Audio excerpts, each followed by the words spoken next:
오늘 어버이 주일로 저희가 예배를 드리고 있습니다. 저희들이 이렇게 존재할 수 있었던 것은 저희를 낳아주신 아버지와 어머니, 어버이들이 있었기 때문에 이렇게 저희들이 존재할 수 있었고, 또 어머니와 아버지의 그런 믿음이 있었기 때문에 저희들이 그 영향을 받아서 이렇게 주님께 끊임없이 예배를 드리고 신앙생활을 이어갈 수가 있었습니다. 우리 어버이 주일을 맞이해서 하나님께서 명령하신 것처럼 우리가 부모님을 더욱더 공경하고 또 잘 모실 수 있는 그런 마음을 되새기는 시간이 되길 바라고, 특별히 우리 김은혜 사모님과 우리 정효숙 사모님, 우리 두 분 건강이 어려우신데도 불구하고 계속 예배를 이렇게 지키시는 그 모습에 저희들이 은혜를 많이 받는데 참으로 감사하다는 말씀을 드리고 싶고, 계속해서 건강하게 그렇게 하나님께 끝까지 예배드리고 하실 수 있도록 건강의 축복이 임하시게 되기를 간절히 기도합니다. 네. 우리가 신앙을 참으로 여러 가지로 배우죠. 예배를 통해서, 또 성경 말씀을 읽으면서, 또 우리 교우들과 협력하고 동역하면서 관계 속에서 또 우리가 신앙을 배워갑니다. 또 우리가 신앙의 연륜이 더 깊어지면서 신앙의 어린이적 유아들과 같은 신앙이었지만 신앙이 점점 자라면서 신앙은 이렇게 자라는 것이고 신앙이 이렇게 배워져 가는 것이구나 라는 걸 또 깨닫게 됩니다. 그런데 신앙의 가장 큰 배움은 무엇보다도 우리들의 부모님으로부터 가장 많은 배움을 얻었습니다. 어머니가, 아버지가 무릎을 꿇으시고 눈물을 흘리시면서 열심히 소리내어서 기도하시던 그런 모습들, 자녀들을 큰 애정으로 대해주셨던 그 사랑, 집회에서 은혜를 받으시고 예배를 통해서 은혜를 받으시고 자녀들에게 신앙의 간증을 눈물을 흘리시면서 글썽이시면서 자녀들에게 그 전해주시던 그 모습들, 성경을 붙드시고 한 글자 한 글자 놓칠세라 계속해서 그것을 읽으시는 그 모습들은 우리들에게 보이지 않게 우리들의 신앙의 삶은 이런 것이다라는 것을 보여주는 그런 신앙의 교과서였다고 할 수가 있겠죠.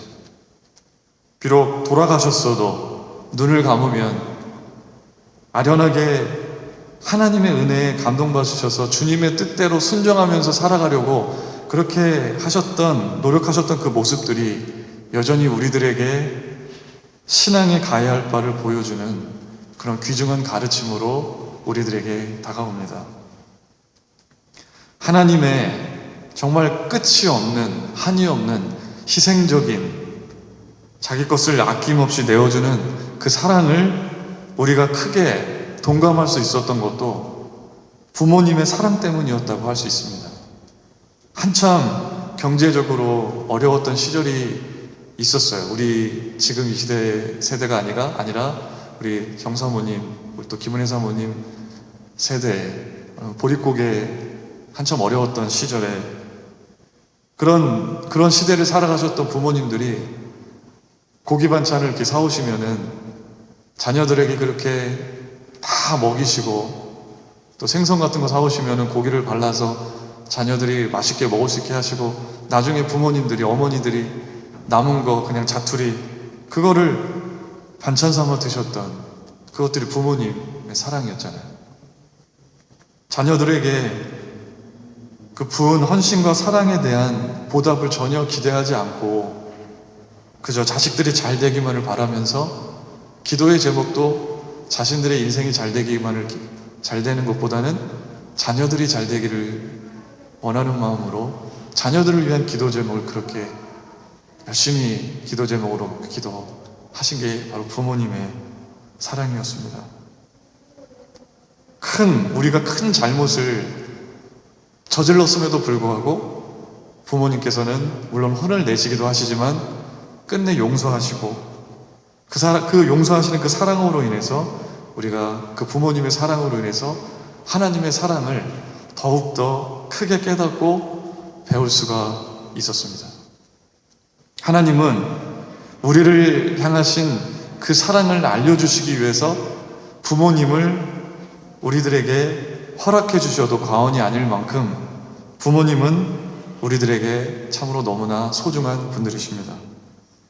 우리들이 부모님께 효도하고 존경해야 하는 이유는 셀 수 없지만 하나님께서 우리를 위해 보내주신 분들이라는 것과 또 인생에서 가장 소중한 것이 무엇인지를 보여주셨고 가장 고귀한 사랑을 허락해 주셨기 때문에 우리가 저 부모님을 공경해야 될 그런 이유들이 분명히 있는 거죠.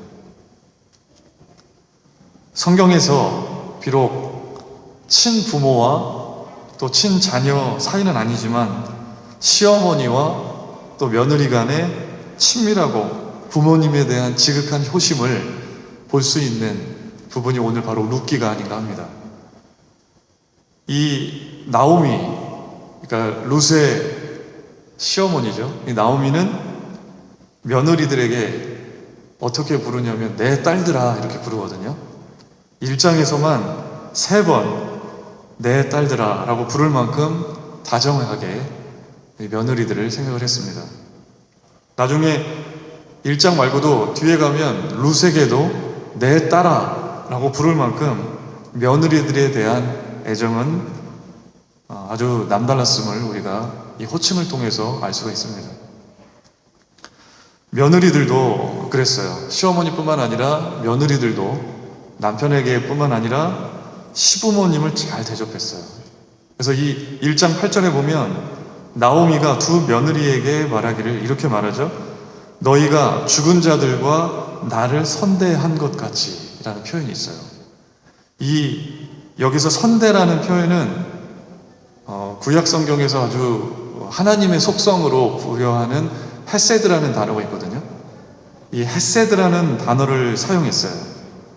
그러니까 이 헤세드라는 단어의 의미는 뭐냐면 깨지기 어려운 큰 충성과 성실함으로 빚어진 관계 안에서 나타난 그런 사랑과 은총과 자비를 의미합니다.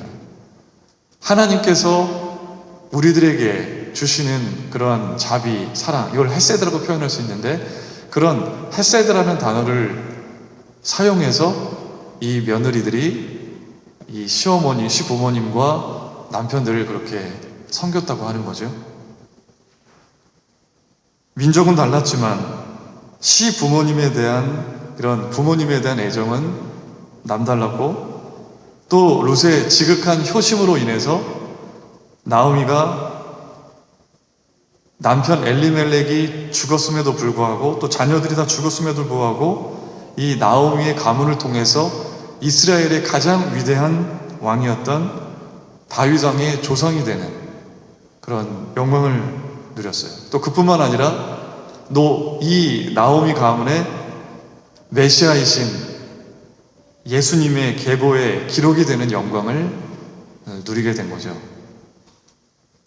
이 아름다운 결말로서 우리들에게 말할 수 없는 큰 감동을 주지만 오늘 우리가 읽은 이 룻기 1장 초반부는 정말 희망이라고는 전혀 찾아볼 수 없는 참으로 비통한 일들이 이 가정에 일어나는 것으로 이 이야기가 시작이 됩니다. 이 나오미의 가족, 엘리멜렉의 가족은 먹을 것이 없었기 때문에 풍부한 그런 먹을거리가 있는 이국 땅으로, 모압 땅으로 그 안정된 삶을 살고자 모압 땅으로 이주하게 됩니다. 근데 그 모압 땅으로 이주하고 나서 보니까 곧 남편 엘리멜렉이 세상을 떠나게 되죠. 죽고 말죠.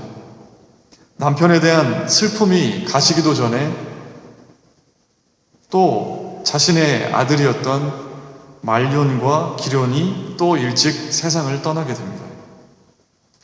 두 아들의 죽음 그리고 또다시 찾아온 기근 그것으로 인해서 오히려 오기 전보다 나오미의 형편은 더 참혹한 형편에 이르게 됩니다. 어떤 죽음으로 남편과 두 아들이 죽임을 당했는지는 성경에 기록이 되어 있지 않기 때문에 알 수 없지만 가장 확실한 거는 나오미가 인생에서 겪을 수 있는 가장 큰 슬픔을 겪었다라고 하는 거예요. 사람이 가장 큰 슬픔과 상실감을 느끼는 그런 적은 언제인지 어떤 통계 자료에 의하면 배우자가 죽었을 때 가장 큰 슬픔을 겪는다고 하죠. 가장 큰 상실감, 가장 큰 공허감을 느끼는 게 배우자가 죽었을 때 그 아픔입니다.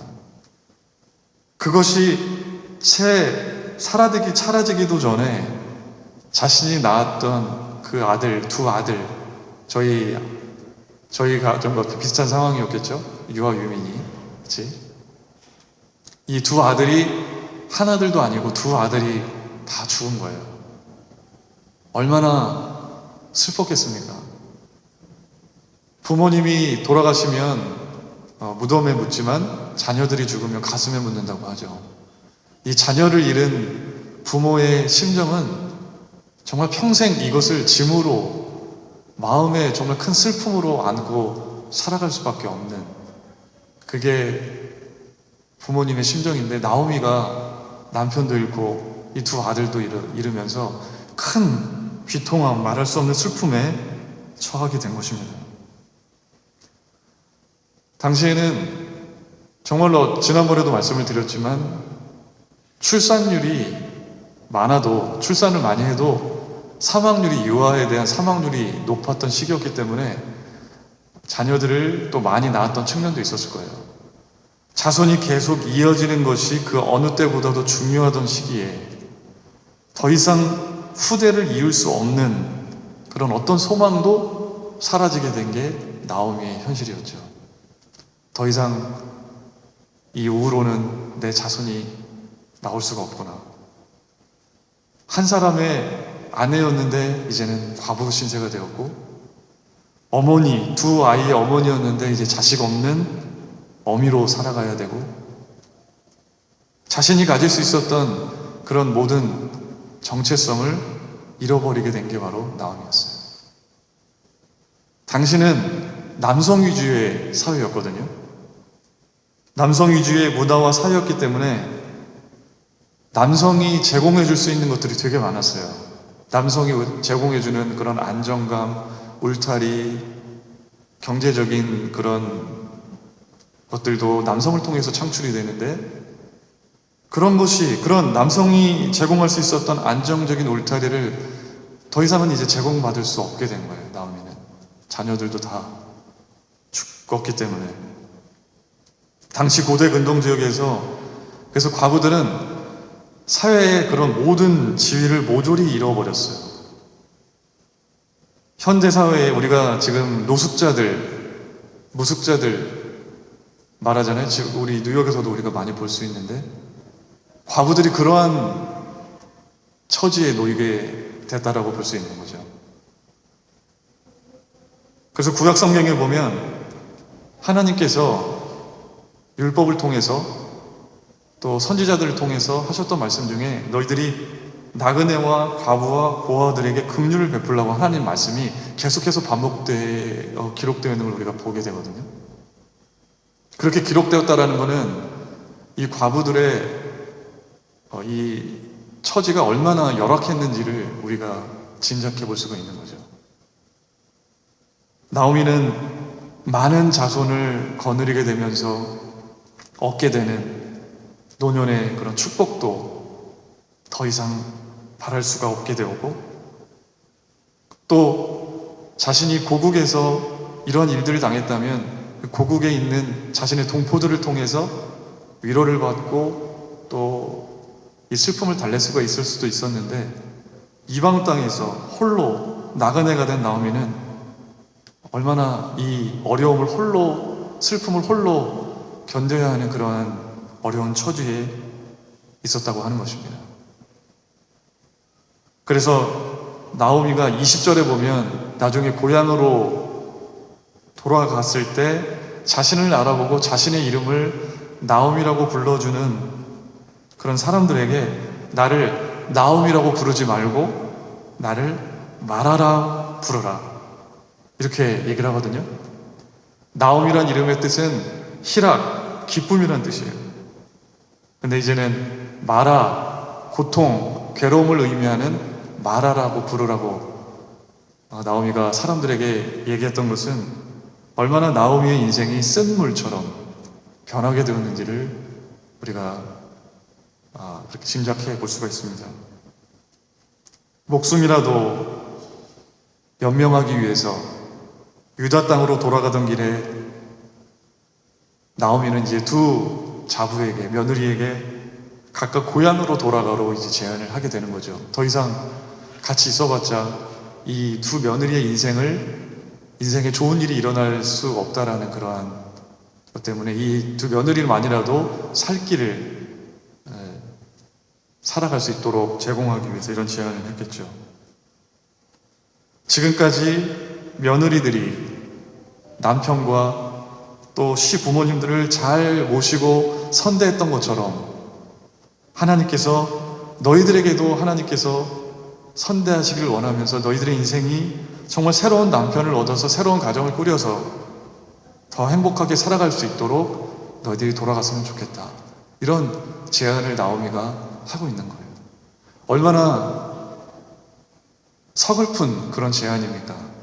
한 가족으로 오랜 시간 동안 수십 년, 10년 넘는 시간을 그렇게 한솥밥 먹으면서 살아왔는데 서로 살기 위해서 이제 헤어지자라고 하는 이 상황이 얼마나 서글픈 상황인가요? 계속되는 나오미의 설득에 오르바는 울면서 시어머니에게 작별을 인사를 하고 떠나게 되죠. 누구도 이 오르바의 선택에 대해서 비난할 수가 없어요. 지극히 정상적인 일이라고밖에 여길 수가 없습니다. 누구나 이와 같은 상황에, 우리도 이와 같은 상황에 처했다고 한다면 오르바와 같은 선택을 했을 겁니다. 어머니를 따라가 봤자, 시어머니를 따라가 봤자 먹고 살 길이 막막하고 오히려 고향에 남으면 이 모압 땅에, 자신이 태어난 땅에 남으면 다시 부모님에게로 돌아가서 그 부모님의 울타리 안에서 살아갈 수 있는 터전이 있고 더 나은 앞날을 설계할 수 있기 때문에 또 굳이 시어머니를 따라가서 그 모압 민족이었던 자신들의 입장에서는 유대인들이 이방인들이었기 때문에 그 안에서 이방인으로 살아가지 않아도 되었기 때문에 특별히 유대인들에게는 모압 사람들이 경멸의 대상으로 여겨졌거든요. 모압 민족이 어떻게 생겨났는지 여러분 아시죠? 아브라함의 조카 롯이 자신의 딸들과 그렇게 관계함으로 인해서 그렇게 나타났던 자손이 모압이고 암몬 족속이었잖아요. 유대인들에게는 모압 족속이 경멸의 대상, 좋은 취급을 받을 수가 없었던 상황이었던 거죠. 그래서 오르바는 떠난 거예요. 그런데 롯은 어땠습니까? 룻은 어땠습니까? 룻은 이방인으로서 그곳에서 살아가야 할 아픔을 감수하고 시어머니를 따르고자 결심했어요. 그리고 룻은 이렇게 아주 귀중한 고백을 16절에서 하죠. 제가 16절을 다시 한번 읽어볼게요. 룻이 이르되 내게 어머니를 떠나며 어머니를 따르지 말고 돌아가라 강권하지 마옵소서. 어머니께서 가시는 곳에 나도 가고 어머니께서 머무시는 곳에서 나도 머물겠나이다. 어머니의 백성이 나의 백성이 되고 어머니의 하나님이 나의 하나님이 되시리니. 사실 현실적으로 보면 아까도 말씀을 드렸지만 룻이 어머니를 따라갈 만한 이유가 아무것도 없어요. 나오미가 고향에 남겨놓은 큰 무슨 땅 재산이 있는 것도 아니고 경제적으로 크게 의지할 만한 사람이 있었던 것도 아니고 어떻게 남편 잃고 두 자녀 잃고 아무것도 없는 빈털터리인 시어머니만을 쫓고 그 시어머니를 보고 쫓아갈 수가 있나.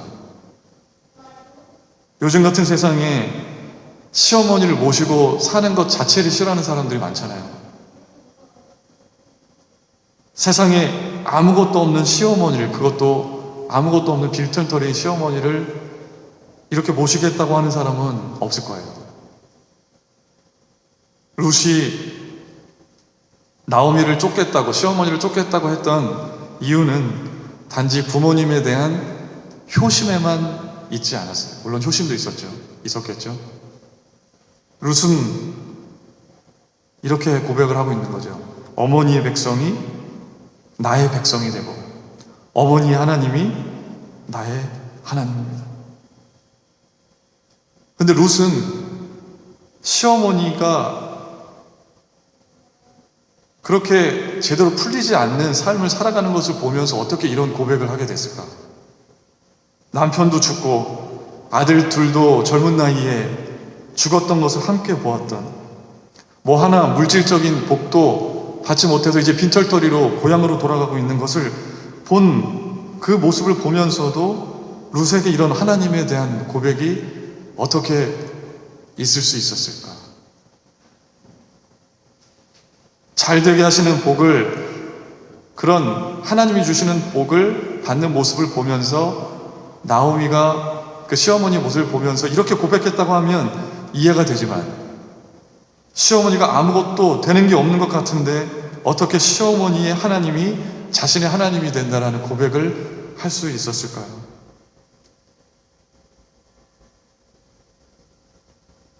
나오미가 도대체 어떤 신앙생활을 해왔기 때문에 아무것도 없는 처지가 된 것을 보면서 며느리인 룻이 이런 고백을 했을까? 우리는 의문이 들지 않을 수가 없습니다. 근데 이 본문을 우리가 잘 보게 되면 나오미가 슬픔은 표현을 하지만 신앙을 끝까지 놓치지 않았던 걸 우리가 발견합니다.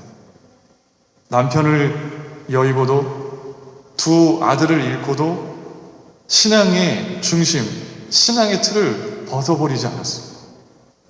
하나님을 원망하거나 하나님을 저주하는 말이 이 안에 전혀 기록되어 있지 않아요.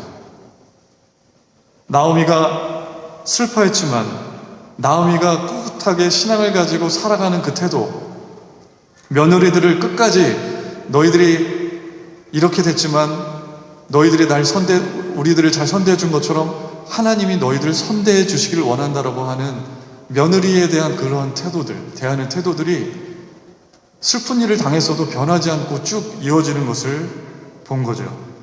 거기에서 룻은 정말 참 신앙의 모습을 발견하게 된 거예요. 상상할 수 없는 슬픔과 고난 속에서도 무엇을 붙들고 무엇을 의지하고 살아가야 하는지를 시어머니 나오미를 통해서 볼 수 있었어요. 보통 사람이라면 이런 처지에 삶을 놔버릴 수도 있잖아요. 그냥 자신의 인생을 자신이 마감하는 그런 일들도 있을 수 있어요. 그런데 그런 상황에서 변함없이 하나님께서 복을 주셔서 먹을거리를 풍성하게 주시는 그 곳을 찾아서, 희망을 찾아서, 생명을 찾아서 떠나는 그 어머니의 모습을 룻은 보고 진짜 하나님을 발견하게 된 거죠. 그 모습 속에서 진정한 하나님이, 자신들이 믿어왔던, 모압 민족들이 믿어왔던 그노스 신이, 이방 우상신이 하나님이 아니라 고난과 역경 속에서도 끊임없이 흔들리지 않는 그 신앙으로 살았던, 그 신앙으로 끝까지 살게 하는 그 하나님이 바로 여기 계시구나. 그 하나님을 쫓기로 결단한 것입니다.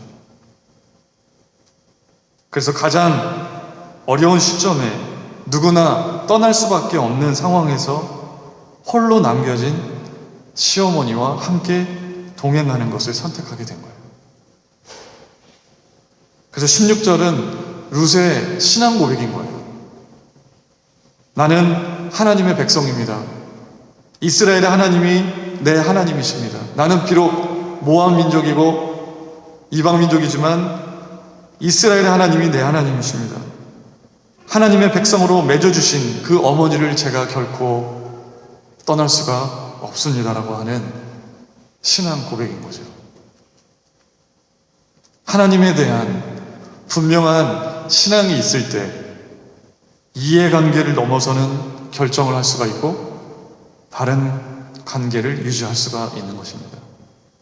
하나님이 어떤 분이시고 고난 가운데서도 동행하여 주시고 화가 변하여 복이 되게 하시고 슬픔이 변하여 기쁨이 되게 하시는 그 하나님을 온전히 알 때, 온전히 붙잡을 때 세상적인 이해 득실을 따져서 자기에게 이익이 되는 쪽으로만 선택하지 않고 그것을 넘어서 진정한 바른 관계를 지켜나갈 수가 있다고 하는 것입니다.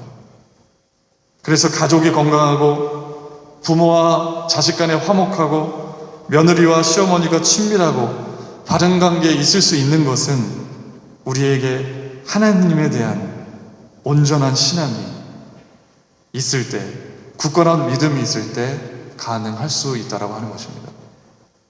요즘 시대 어떻습니까? 뉴스를 보면 부모들이, 젊은 부모들이 자녀들을 유기하고 때로는 방치하고 죽음에 내몰게 하고 살해하기도 하고 또 반대로 자녀가 재산 때문에 부모를 살해하기도 하고 부모님을 잘 모시는 일에 소홀해지는 그런 일들이 뉴스에서 빈번하게 나오는 일들이 요즘 시대의 모습들입니다. 자기 이해에 따라서 관계 맺음을 하고 필요하면 저 사람과 친밀해질 수 있지만 자신의 이익이 안 되면 관계하지 않으려고 하는 그런 때가 요즘 세상 아닙니까? 이런 시대에 어떤 것이 그래서 우리들에게 가장 필요하겠습니까? 학교에서 자녀들에게 도덕을 가르치고 윤리를 가르쳐도 그게 어느 정도 효과는 있겠지만 가장 궁극적인 방법은 될 수가 없어요. 가족이 정말 가족이 될 수 있고 친밀한 바른 관계에 있을 수 있는 비결은 하나님에 대한 신앙이 가족 가운데 자녀들에게 모든 이들에게 바로 설 때 우리가 가족도 화목해질 수가 있고 바른 관계가 될 수 있다고 하는 것입니다. 너무나 절망적인 상황에서도 삶을 놓지 않았던 나오미의 모습 때문에 그 모습을 보고 룻이 진정한 신앙의 모습, 진정한 하나님의 모습을 보게 된 거예요. 여러분, 사람들이 우리의 어떤 모습을 보고 도전을 받고 우리의 어떤 모습을 보고 사람들이 하나님이 정말 계시구나, 교회 한번 나가볼까, 그런 생각을 하게 될까요? 하나님을 믿고 정말로 물질적인 복을 받아서 그거 바라보고 사람들이 교회에 오게 될까요? 교회에 나온다고 다 물질적인 복을 받는 건 아니죠. 또 교회 안 다니는 사람 중에 복 받은 사람들이 물질적으로 정말로 큰 그런 성공을 거둔 사람들이 또 얼마나 많이 있어요. 어떤 때 사람들이 우리들의 모습을 보고 교회에 가볼까 생각을 할까? 고난과 아픔이 있어도 삶의 중심이 무너지지 않고 신앙으로 이겨내는 모습을 볼 때 그 모습을 보고 교회에 나오지 않겠습니까? 실직했어도, 병에 걸렸어도, 가장 가까운 사람의 죽음으로 우리가 큰 슬픔에 빠졌어도 그것 때문에 삶을 포기하지 않고 하나님으로 인해서 다시 일어서서 비전을 가지고 소명을 가지고 꿋꿋하게 믿음으로 살아가는 그 모습을 보고 다른 사람들이 한번 교회에 나아가 봐야겠다라고 생각하지 않을까요? 룻은 나오미를 통해서 하나님을 보게 되었고 하나님을 쫓아야겠다고 생각을 했어요. 그래서 나오미를 끝까지 죽을 때까지 쫓겠다라고 한 거죠. 하나님을 쫓는다는 것은 하나님께서 항상 복만을 주시고 성강만을 허락하시기 때문에 쫓는 길이 아니에요. 때로는 고난을 주시고 어려움을 주시고 슬픈 일을 만나게 하시지만 그러함에도 불구하고 그것을 넘어서 역사하시는 하나님의 뜻하신 바가 있고 섭리가 있음을 우리가 알기 때문에, 믿기 때문에 그것을 믿음으로 받아들일 수 있는 그러한 담대한 믿음을 주시기 때문에 우리가 하나님을 쫓는 거죠. 나오미가 수많은 고통과 고난의 연속이었지만 끝까지 믿음으로 반응해요. 보통 사람 같으면 아까도 얘기했지만 삶을 포기할 수 있는 상황에서도 나오미는 어떻게 고백을 합니까? 20과 우리가 본문으로 읽지는 않았지만 20과 21절에 나오미는 이렇게 고백을 하고 있어요. 나오미가 그들에게 이르되 나를 나오미라 부르지 말고 나를 마라라 부르라. 이는 전능자가 나를 심히 괴롭게 하셨습니다. 내가 풍족하게 나갔더니 여호와께서 내게 비어 돌아오게 하셨느니라. 여호와께서 나를 징벌하셨고 전능자가 나를 괴롭게 하셨거늘 너희가 어찌 나를 나오미라 부르느냐. 비록 자신의 이름을 이제는 나오미라 부르지 말고 마라라고 부르라고 하면서 슬픔을 표현했지만 나오미가 결코 놓치지 않았던 것은 하나님에 대한 호칭, 전능자라는 표현을 2번이나 쓰고 있어요. 슬픔을 당하면서도 신앙의 중심을 놓지 않고 그렇게 전능자로 고백하는 나오미의 신앙, 우리가 본받아야 되지 않겠습니까? 이런 나오미의 흔들리지 않는 신앙으로 인해서 또 며느리 룻의 효심과 며느리가 끝까지 믿음으로 시어머니를 잘 봉양하고자 하는 그러한 믿음의 반응으로 인해서 이 가정에 다윗이라는 놀라운 이스라엘의 왕이 나오고 예수 그리스도가 태어나는 놀라운 영광을 누리게 되죠. 우리가 이 룻기를 룻이 주인공으로 많이 보게 되는데 나오미를 만약에 주인공으로 본다고 한다면 이 이야기를 그렇게 해서 우리가 보게 된다면 또 다른 교훈을 우리가 얻을 수가 있죠. 하나님은 결코 자기 사람들을 저버리지 않으시고 희망을 잃어버린 자들에게 희망을 주시고 회복시키시고 복받은 인생으로 바꾸신다라는 거예요. 나오미는 비록 남편을 잃고 2 아들을 잃었지만 이 며느리 룻의 효심과 믿음의 반응으로 함께 동행함을 통해서 또 끝까지 신앙의 중심을 놓치지 않음으로 인해서 보아스를 통해서 자신의 후손이 계속 이어지는 그런 역사, 하나님께서 그렇게 다시 회복시키시는 놀라운 역사를 우리가 보게 되죠.